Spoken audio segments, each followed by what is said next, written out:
The Boston Red Sox clinched their first AL East title since 2007, a team which Alex Cora was on. They went all the way to win that World Series. Alongside Rick Sutcliffe, I'm Adnan Virk. We'll talk about the Red Sox and this incredible transformation for them. First, let's hear what they said after clinching the division. John is the one masterpiece who make that happen, you know.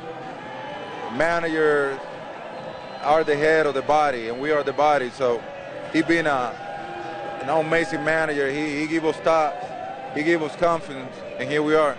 The returning players, they wanted to rewrite their own story. They were embarrassed by what had taken place over the last 13 or 14 months.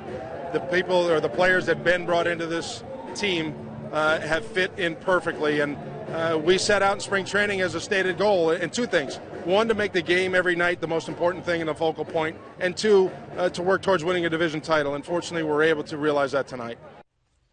You look at the difference under Bobby Valentine and now John Farrell. 25 wins is unheard of. The OBP, the starters ERA.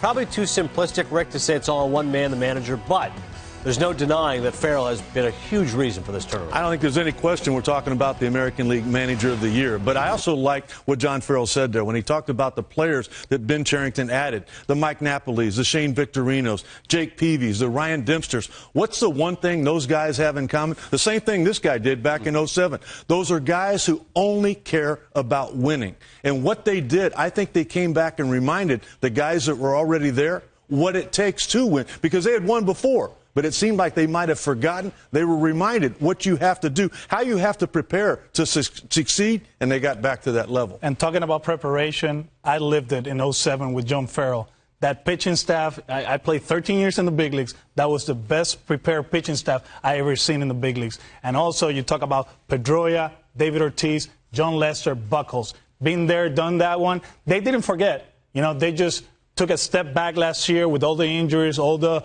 stuff that was going on with Bobby V. Farrell gets there, the guys believe in him, and now they're the AL East champs. One other move that Cherington made, locking up Dustin Pedroia, one of the guys you mentioned, 356 during a 10-game hit streak. He is finishing strong right now for the team that wins the American League East.